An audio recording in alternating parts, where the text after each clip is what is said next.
ఉమ్రాన్ బంగాళాఖాతంలో ఇప్పటికే అల్పపీడనం ఏర్పడింది. తెలుగు రాష్ట్రాలను భారీ వర్షాలు ముంచెత్తబోతున్నాయని వాతావరణ శాఖ హెచ్చరిస్తోంది. ఇక లేటెస్ట్గా వచ్చిన వెదర్ అప్డేట్ ఏంటంటే మరో అల్పపీడనం బంగాళాఖాతంలో ఏర్పడబోతోంది అని. ఈ రెండు అల్పపీడనాల ప్రభావంతో ఏపీ తెలంగాణలో వానలు పడతాయంటోంది వాతావరణ శాఖ.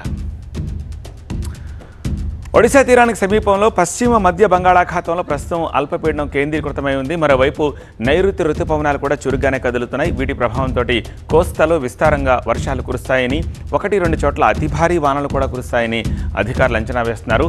ఏపీలో రాగల 5 రోజులు వాతావరణం ఎలా ఉండబోతోంది, వర్ష ప్రభావం ఎలా ఉండబోతుంది అనే దానిపై అధికారులు ఇప్పటికే అలర్ట్ జారీ చేశారు.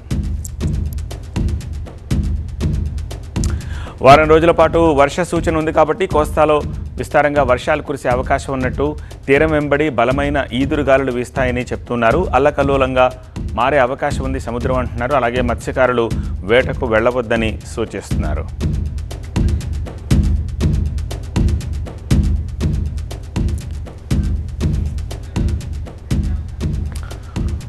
ఆల్రైట్, ఇక తెలంగాణలో 6 రోజులుగా విస్తారంగా వర్షాలు కురుస్తూ ఉన్నాయి. సో దానికంటే ముందుగా ఆంధ్రప్రదేశ్కు సంబంధించిన డీటెయిల్స్ను ఒకసారి చూద్దాం. ఆంధ్రప్రదేశ్లో ఒక్క అల్లూరి సీతారామరాజు జిల్లా ఒకటి ఆరెంజ్ అలర్ట్ ఉంది.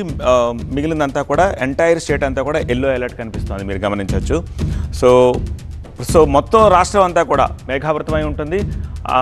అడపాదడప ఒక మోస్తరు నుంచి భారీ వర్షాలు, కొన్ని చోట్లయితే అతి భారీ వర్షాలు కురిసే అవకాశం ఉన్నట్టుగా map, latest weather report map మనకి స్పష్టంగా చెప్తోంది. ఒక అల్లూరు సీతారామరాజులో ఆ దండకారణ్యం ప్రాంతంలో మాత్రం ఎక్కువగా వానలు పడవచ్చు. అదంతా కూడా గోదావరి ఇంట్లో పెరగడానికి ఆస్కారం ఇస్తుంది. మన కమింగ్ టు ది తెలంగాణలో ఎక్కడెక్కడ ఆరెంజ్ అలర్ట్ ఉంది, ఎక్కడెక్కడ ఎల్లో అలర్ట్ ఉందో చూద్దాం. ఆరెంజ్ అలర్ట్ కొత్తగూడెం, మహబూబాబాదు, ఖమ్మం, సూర్యాపేట ఈ 4 జిల్లాల్లో భారీగా వర్షాలు కురుస్తున్నాయి. మిగిలిన తెలంగాణ అంతా సైతం ఎల్లో అలర్ట్ ఉంది. సో మిగిలిన తెలంగాణ మొత్తం కూడా కంప్లీట్గా మేఘావృతమైంది. అన్ని చోట్ల కూడా ఒక మోస్తరు నుంచి భారీ వర్షాలు కురుస్తున్నాయి. ముఖ్యంగా హైదరాబాద్ ప్రాంతంలో నిన్న మొన్న కూడా వానలు పడ్డాయి. ఇవాళ కూడా కొంచెం మేఘావృతమైంది మార్నింగ్ వరకు, బట్ మధ్యాహ్నం నుంచి కొంచెం తెరిపినిచ్చింది. బట్ మళ్ళీ రాత్రిపూట వర్షం కురిసే అవకాశం ఉన్నట్టుగా చెప్తూ ఉన్నారు. ఇది తెలంగాణలో ఆ 4 జిల్లాలు మినహా మిగిలినంతా ఎల్లో అలర్ట్ ఉంది. ఏతావత 2 తెలుగు రాష్ట్రాల్లో కూడా పొడి వాతావరణం అంటూ లేదు. అన్ని చోట్ల కూడా వర్షాలు పడే అవకాశం ఉన్నట్టుగా మనకి చాలా స్పష్టంగా అర్థమవుతోంది.